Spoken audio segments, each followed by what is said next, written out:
Hello students, I am Dr. Suchita Vishwakarma, Assistant Professor, Department of Management, School of Management Sciences, Lucknow. Welcome you all to the today's lecture on mode of transportation in supply chain and logistics management. Students, today we are going to discuss about the very popular, very common but yet very important aspect, which is transportation. And we all know that we all have studied in our junior classes that transportation is something which is very important for commutation, that means for movement of goods or maybe people from one place or another. Now, in case of companies which are basically manufacturing or producing any kind of product, for them also transportation is very important, because they are required to move their products, maybe raw material, finished good or work in progress, whatever, from one place to another at the from the place of production to place of consumption.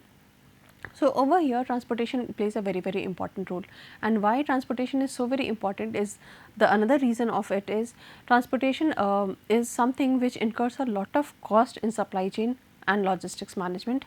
And since we have always said and understood very well that it is a big challenge, and it is a aim of the supply chain process to reduce the cost of the overall cost. So, transportation over here plays an important role. So, let us understand more in detail. These are the various modes of transportation that we as an individual use for our movement, but similar is the case in case of movement of goods also.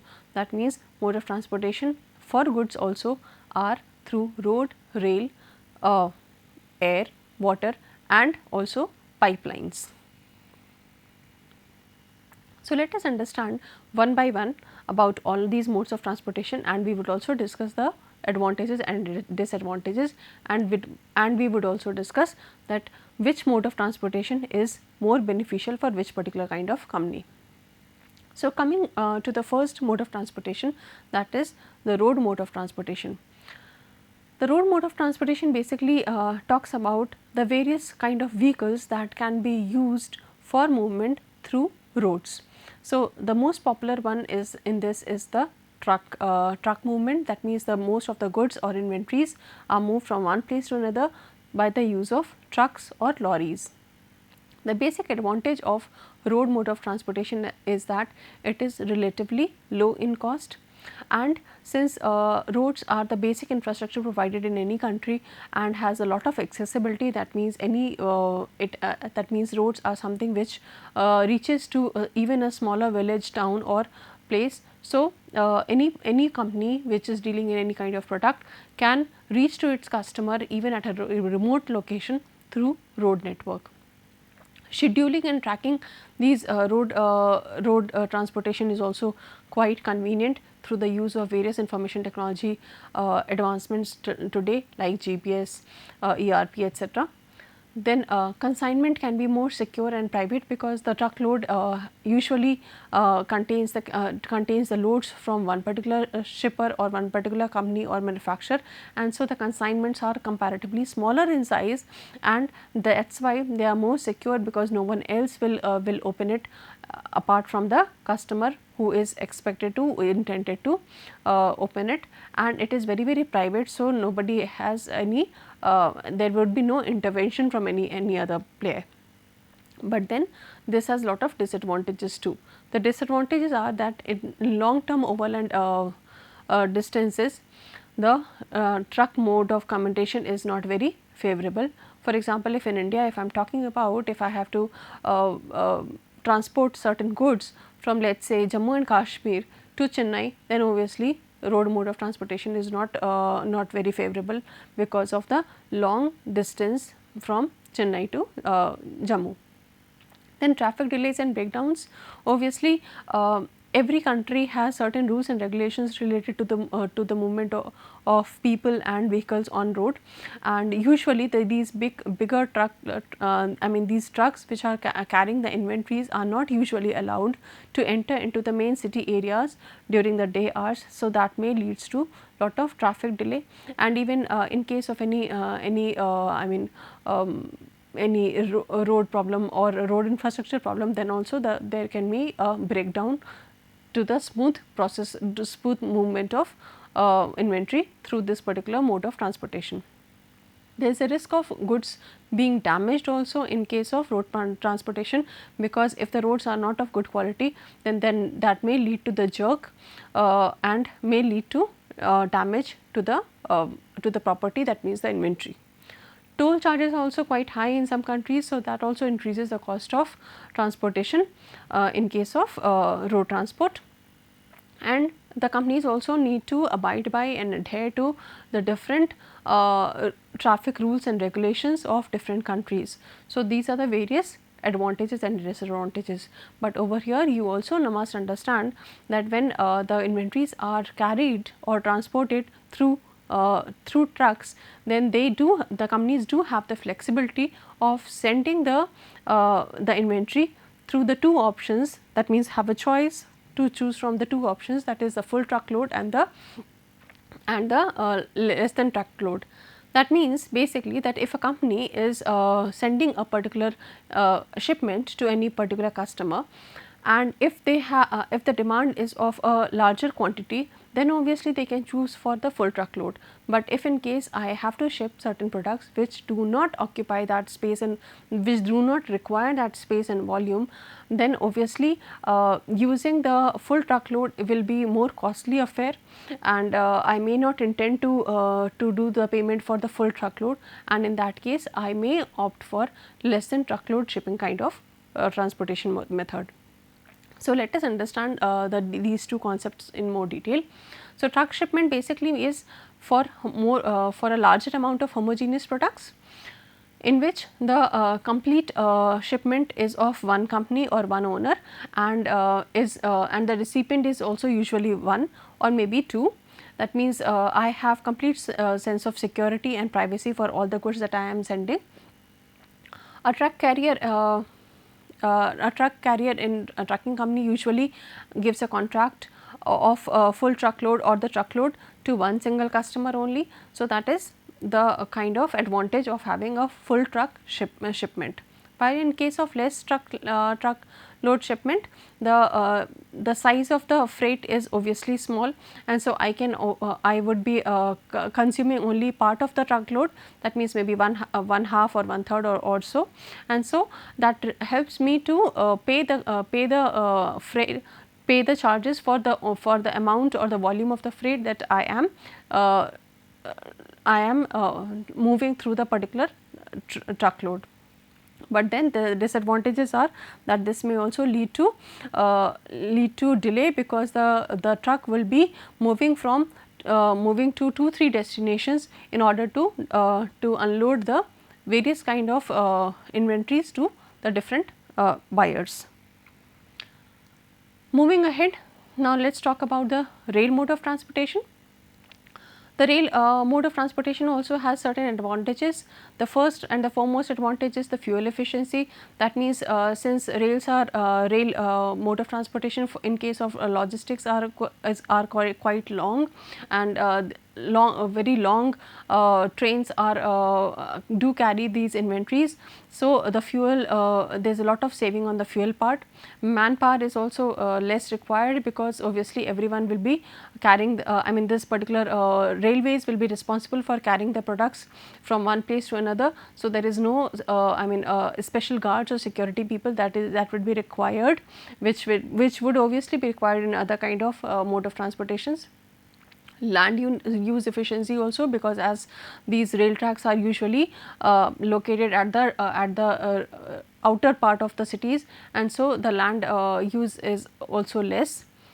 The speed is also quite good in terms of when we compare it in terms of the distance, because if, as I said in the previous while discussing the previous mode of transportation, if I am intending to send a particular good from Chennai to let us say Jammu, then obviously I need to be reasonably and logical about the distance and the time and the speed, and so probably road transportation is not so favorable, and so I may opt for rail mode of transportation.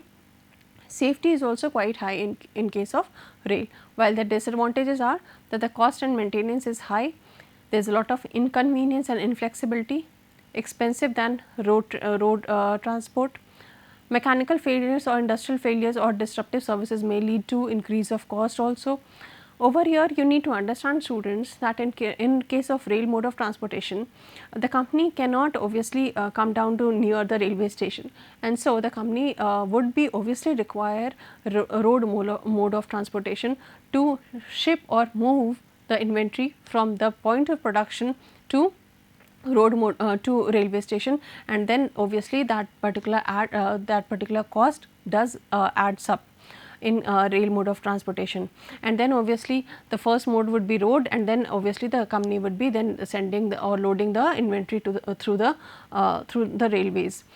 Then obviously in case of rail mode of transportation, the company also needs to have established form of loaders and unloaders at the railway station, so that they can consolidate or break bulk the inventories according to that. And the mechanical failures of the train, or maybe any change in the rules and regulations or change in the route by the railway system, can obviously lead to delay in time as well. Now coming forward to the third mode of transportation, which is air.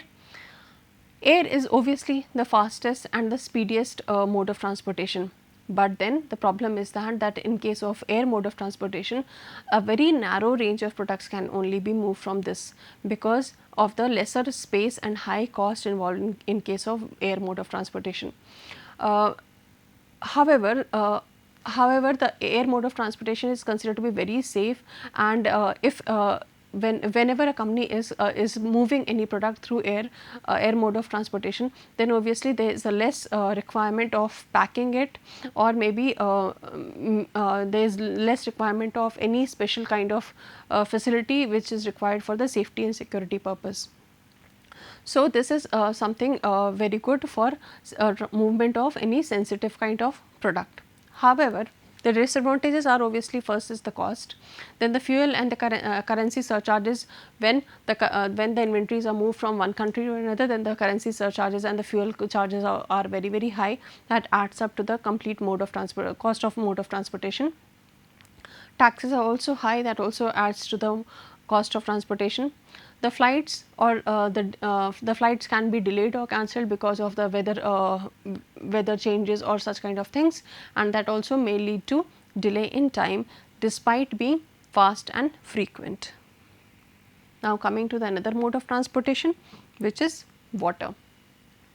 In water mode of transportation, this is basically one of mode of transportation on which the international trades are highly dependent on, because most of the countries even till today are shipping majority of the inventories, or moving majority of the inventories when they are required to ship it to other country through water mode of transportation. So the biggest advantage is that the companies can opt for sending very large amount of inventories through water mode of transportation.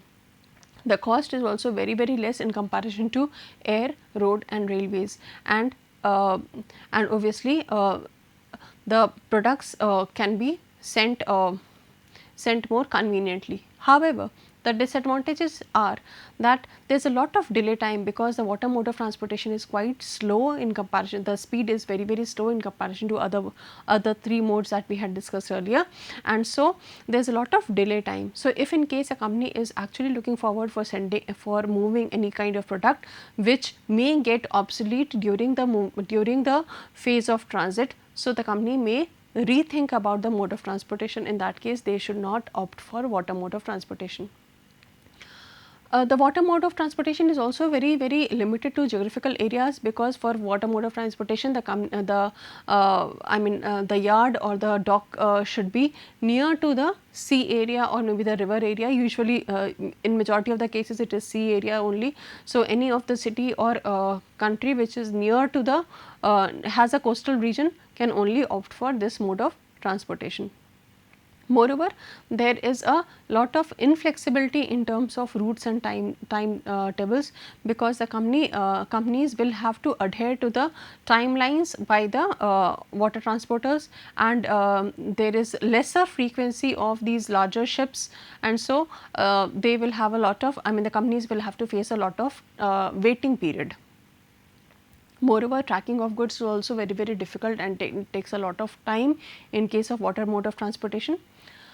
There is a lot of involvement of duties and taxes, because in case of cross border movement of the inventories, the duties and taxes also get subtracted.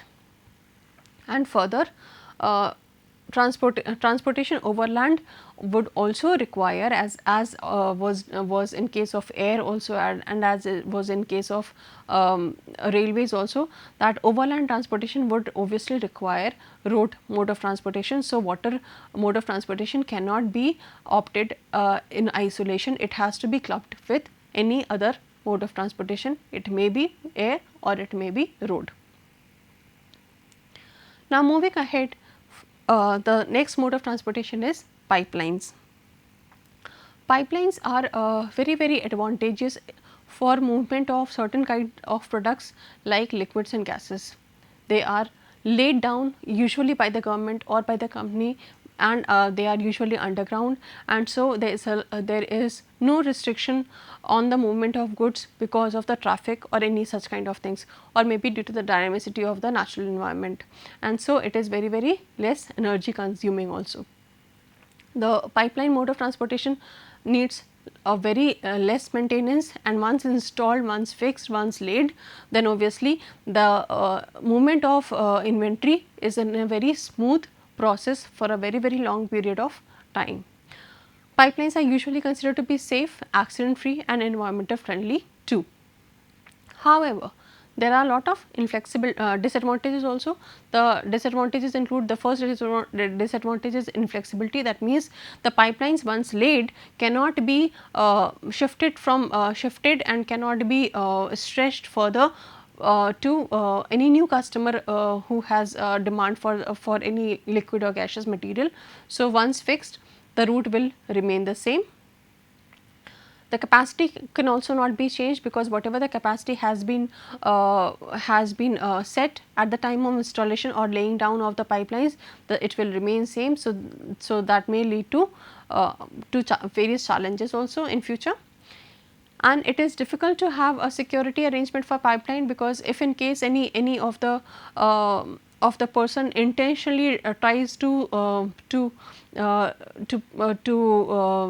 release certain liquid or gases by inserting certain pipes or certain kind of things, or with a theft intention, then obviously tracking the place from where the theft is being of such liquid or gaseous material is being done will be difficult to identify. So, I mean, there is a lot of challenge in terms of the maintenance and in terms of finding out or identifying the place of theft. So, these are the various advantages and disadvantages related to pipelines. Students, over here we need to also understand that, as I had said earlier also, that in case of air, water, pipeline and even rail, these modes of transportation cannot sorry, not the pipeline, in case of air, water and rail, these three mode of transportation cannot be considered as a isolated form, because it is not necessary for any supplier to be absolutely adjacent to the railway station or the airport or the dockyard. And so, there is always a requirement to combine these three modes of transportation with any other mode of transportation, preferably and usually is the roadways. So, let us understand the few other mode of transportation as well. Now, coming down to the intermodal mode of transportation, as I was saying that there is a requirement of combining the modes of transportation. So, intermodal mode of transportation is one in which the companies basically combine two mode of transportations. So, as you can see from this particular picture, when the companies combine water mode of transportation with truck, then it is called fishy-back mode of transportation. When the companies combine rail mode of transportation with truck, then it is called piggyback mode of transportation. And when the companies combine air mode of transportation with truck, then it is called Birdie-back mode of transportation. However, pipelines are one mode of transportation which are kept isolated. That means there is no requirement of combining pipeline with any other mode. So, these are the three commonly used intermodal mode of transportations. Now, as I said earlier that intermodal modal transportation is very much required today, because one mode of transportation may not suffice to the or cater to the needs of the supplier as well as customers. Now, the other mode of transportation that we want to discuss over here is multimodal transportation. Multimodal transportation refers to the journey that involves two or more different modes of transportation. In the previous one also, that is the intermodal transportation also, we had discussed that it is the same, that means where the journey of the movement of goods involves two or different mode of transportation. Now, over here you may ask me that what is the difference between multimodal and intermodal mode of transportation. So, to clarify, let us understand that in case of intermodal transportation, the movement of cargo is from the origin to destination by several modes of transportation, where each mode of transportation have different transport provider or entity who are responsible for them, and each of them are managed by independent contracts. What do I mean by this? That means, for example, if I have to transport my good from say Lucknow to let us say Chennai, then in that case I need obviously my company or my production center is distant or at a farther place from the railway station or maybe airport. Then in that case I may require to move my products from my point of production to railway station, then from railway station of Lucknow to let us say Chennai railway station, and then from the railway station of Chennai to the third to the destination through again a road transportation.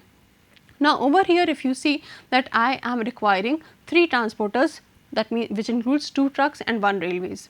Now, obviously in this case I would be having contract with these 3 transporters, and I need to manage these 3 contracts independently, and I would be required to have a contract individually with all these 3 transporters, which is obviously going to take consume a lot of time of mine, and would be obviously a very complex process and will lead a lot of coordination with all these 3 transporters. But in case of multimodal transportation, the movement of cargo from origin to destination is done by several modes of transportation, where each of these modes have different transport provider or entity, but are catered under single contract. That means, taking the same example, if I am expected to transport through the same route, then I need to go to one transporter who would be providing me all these 3 facilities, all these 3 mode of transportation, and he would be responsible for managing the complete contract. That means, I would not be responsible for taking care of that from which particular destination the pickup has to be done, from where the loading has to be done, from who would be responsible for unloading.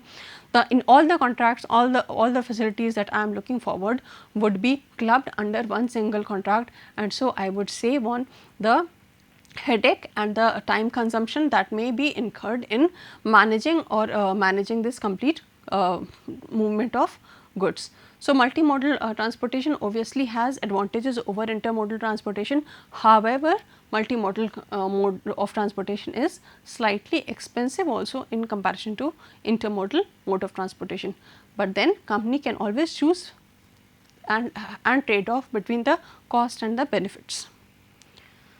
Now, moving forward, let us talk about the comparative study of the modes of transportation, and then probably we will be able to understand that which kind of company can choose from which kind of transportation. As you can see from this comparative chart, there are various modes of transportation that we had already discussed earlier. Now, you can see that the product options available are different in case of all these modes of transportation. The product options which can be catered through which can be sent through air mode of transportation is very narrow in case of air, and also in case of pipelines. but is very broad in case of truck and road and water. That means I can send larger, not only larger amount of quantities, but also larger varieties of products through the road, rail and water mode of transportation.